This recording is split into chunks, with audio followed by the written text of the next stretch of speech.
북한과 일본이 다음 달 초 중국에서 적십자 실무회담을 개최하기로 합의했습니다. 네, 회담에는 북한과 일본의 외교 당국자가 함께 참석할 것으로 보여 관심이 모아지고 있습니다.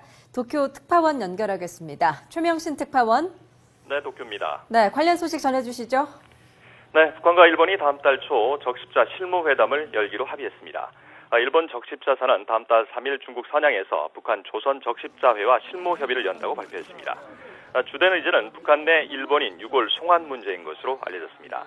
하지만 이번 협의를 계기로 일본인 납북자 관련 논의에 물꼬가 트일 가능성이 있어서 주목되고 있습니다. 일본인 유골 송환을 논의하기 위한 북일 간의 적십자 회담은 재작년 8월 이후에 거의 1년 반 만입니다. 일본 외무성은 북한 측에서 먼저 회담을 제안해왔다고 밝혔습니다.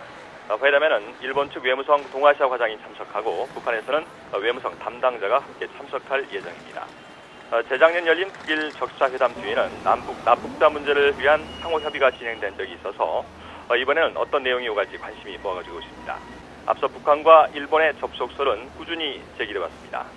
지난달에는 아베 신조 총리의 자문역이죠. 이지마 이사오 내각 관방 참여가 지난해 10월 비밀리에 중국 다롄을 방문해 북한 당국자와 접촉했다는 일본 측 언론 보도가 나왔었습니다.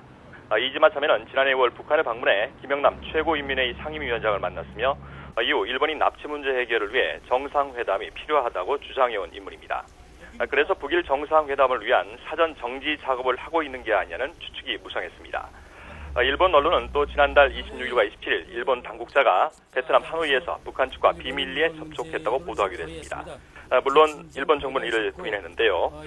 그러나 아베 총리가 납치 문제는 어떤 수단을 쓰더라도 해결했다고 강한 의지를 표시하고 있고 북한과 일본 모두 고립과 비판에 직면했다는 점에서 외교적인 상호 이해관계가 맞아떨어졌을 것이라는 분석이 나오고 있습니다.